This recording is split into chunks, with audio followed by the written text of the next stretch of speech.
সালাম আলাইকুম। বিসমিল্লাহির রহমানির রহিম।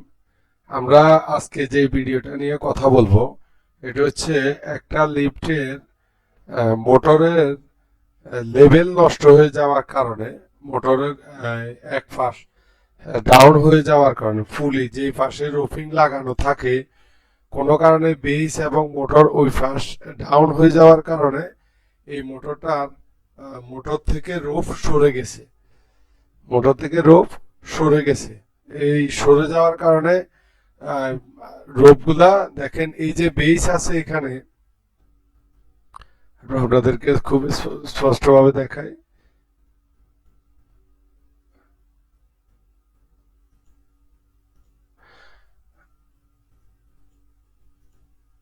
আমরা যে এই যে দুইটা বেস দেখতে পাচ্ছি এটা হচ্ছে মোটরের বেস। এই মোটরটা এটার উপরে ছিল। এখানে এই যে জয়েসটা আছে বা এই যে আই বিমটা আছে, এই দুইটা বিমের থিকনেস অনেক কম।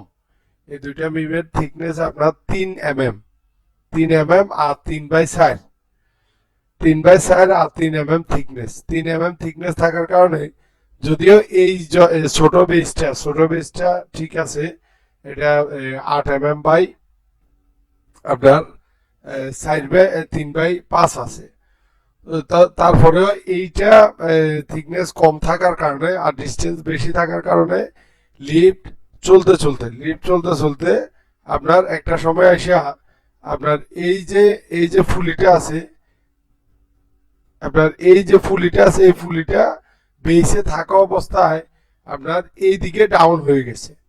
চলতে চলতে প্রেসার পড়তে এইদিকে ডাউন হয়ে যাওয়ার কারণে কোনো কারণে আমাদের সোলো লিমিট কাজ করে নাই। সোলো লিমিট সুইচ সমস্যা থাকার কারণে এই একটা ঝাঁকি দিয়া যখন টপ ফ্লোরে আসছে তখন স্টপ বাটন পাওয়ার পরই লিমিট সুইচ পাওয়ার পর একটা ঝাঁকি দিছে। ঝাঁকির সাথে সাথে 4টা রুপি আপনার নিচে পড়ে গেছে। তো 4টা রোপ নিচে পড়ে যাওয়ার কারণে কেবিন আরো জোরে প্রায় 4 থেকে 500 mm ডাউনে চলে গেছে। ডাউনে যাওয়ার কারণে লিফট পড়েছিল প্রায় 2 দিন যাবৎ। পরে আমরা যে কি করলাম, প্রথমে দেখলাম যে এই জয়েসটা রিপেয়ারের প্রয়োজন আছে। তো আমরা কি করলাম, মোটরটাকে বেস থেকে রুফ তো সরে গেছে। রুফ এই যে দেখেন এখানে 2টা রুফ পড়ে আছে আর 2টা রুফ একটা এই পাশে পড়ে গেছে। ডুপ্লিকেশন ফুলিতে চলে গেছে রুফ। তা আমরা এখানে কি করলাম, মোটরটাকে ডাউন দিয়ে বেস থেকে নামাইয়া আমরা বেসটাকে রিপেয়ার করে নিয়ে আসলাম। ইভেন আমরা এখানে কি করলাম, এই জয়েসটার উপরে এবং এই জয়েসটার উপরে আরো 5 mm থিকনেসের 2টা বার বসায় দিয়া এরপরে এইটার নিচে আপনারা ডুপ্লিকেশন দেখবেন না, এইটার নিচে আমরা আরো একটা খুঁটি লাগাই দিছি ফ্লোর থেকে, যেন এটা কোনো কারণে ডাউন না হয়। এরপরে এসে আমরা কি করলাম, আপনার মোটরটাকে বেসের উপরে উঠাইলাম। ইভেন মোটরের লেভেল অ্যাডজাস্ট করে 100% অ্যাকুরেট লেভেল করে আমরা ফুলির লেভেল ঠিক করে তারপরে আমরা রুফিং কমপ্লিট করলাম।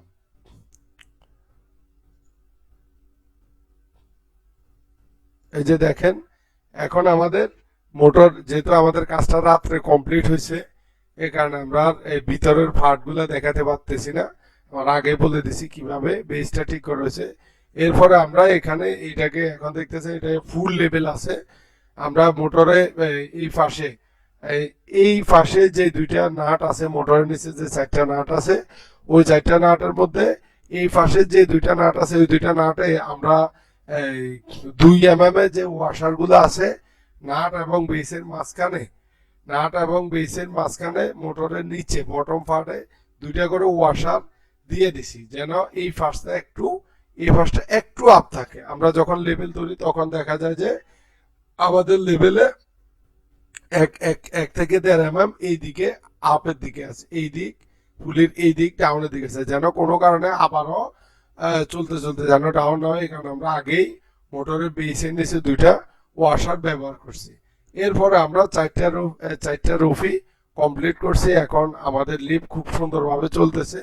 ইভেন আমার সাথে সাথে আমাদের যে লিমিট সুইচ আছে উপরে 3টা লিমিট, একটা স্লো, একটা ফ্রি, একটা ফাইনাল, নিচে একটা স্লো, একটা ফাইনাল। এই 5টা লিমিট সুইচ আমরা নতুন করে ইনস্টল করে দিছি।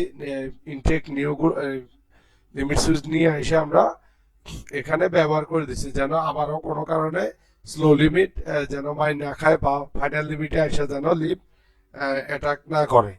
তো এই কাজগুলা খুবই রিস্কের কাজ, যদিও আমরা ফুল ভিডিও আপনাদেরকে দেখাতে পারি নাই যে আমরা কিভাবে রুফিং করছি, কিভাবে চেন কাপা দিয়ে নিচে থেকে কেবিন কাউন্টার ফ্রেমকে আপ করছি, কেবিনকে নিচে নিয়ে একটা বেল্টের মাধ্যমে গাইড টু গাইড অ্যাডজাস্ট করে লাগাইয়া শুধু বেল্টের উপরে কেবিনটাকে ঝুলাই দিয়ে পরে গাইডটাকে আমরা আপ করে রোফ ক্লিয়ার করছি, রোফ লুজ করছি। রোফ লুজ করার পরে আমরা প্রথমে এই সাইডটাকে 1 নাম্বার ধরলাম, যেহেতু এখানে 4টা রোফ।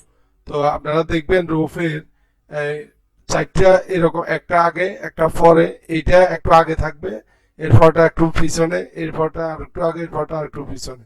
তো প্রথমে আগে যেটা আছে এটা আমরা এখানে 1 নাম্বার হিসাব করলাম। আবার কাউন্টার কেবিনের উপরে যে ফুলে আছে ওইখানেও আমরা একইভাবে এই পাশেটাই 1 নাম্বার ধরলাম, ধরো প্রথমে 1 নাম্বারটা সেট করলাম, পরে 2 নাম্বারটা সেট করলাম, পরে 3 নাম্বারটা সেট করলাম, পরে 4 নাম্বারটা সেট করলাম। ইভেন সেট করার পরে আমাদের যে একটা রোফের সাথে আরেকটা রোফে কোনো কারণে প্যাচ লাগছে কিনা এটা আমরা চেক করলাম। যদিও আমরা এখানে সাসপেকশন রড থেকে রোপ আলাদা করার প্রয়োজন পড়ে নাই, সাসপেকশন রড থেকে রোপ আমাদের আলাদা করার প্রয়োজন পড়ে নাই। আগের ইনস্টলেশন সেটআপ থেকেই আমরা ওইভাবে রেখেই রোপগুলার শুধু ডুপ্লিকেশন ফুলি এবং মেইন কেবিনের মেইন ফুলিতে সেট করে দিছি। তারপরে আমরা একটা একটা করে আবার 1 নাম্বার 2 নাম্বার করে চেক করে সেট আপ করার পরে তারপর আমরা এই যে এখানে রডগুলো দেখতে পাচ্ছেন, এগুলো হচ্ছে রোফকে সাপোর্ট, রোপ গার্ডার, ফুলি রোপ গার্ডার বলা হয়, 2টা থাকে। এখন আমরা এগুলা দেখাচ্ছি, এগুলা রুফিং করার সময় সরাই নিয়েছি, পরে রুফিং কইরা আমরা আবার এগুলাকে এই রডগুলাকে রুফ থেকে অবশ্যই আপনারা 1.5 থেকে 2 mm দূরত্বে রাখবেন। 2 mm এর ভিতরে রাখবেন, 2 mm এর বেশি না আর 1 mm এর কম না। 1 থেকে 2 mm এর মাঝামাঝি প্রত্যেকটা রুফ থেকে যেন এই রডটার গ্যাপ থাকে, না হলে রুফ স্লিপ করে রুফ নষ্ট হয়ে যাবে। এভাবে আমরা সেট করে আমাদের এই প্রবলেমটা সমাধান করলাম। যদি কারো এরকম সমস্যা পড়েন আমাদেরকে নক করবেন, আমরা চেষ্টা করবো আপনাদেরকে সহযোগিতা করার জন্য। আমাদের আজকের ভিডিও এই পর্যন্তই। আমাদের নতুন নতুন ভিডিও পাওয়ার জন্য আমাদের চ্যানেল এবং পেজকে লাইক এবং সাবস্ক্রাইব করে রাখুন। ধন্যবাদ সবাইকে, ভালো থাকবেন, আল্লাহ হাফেজ।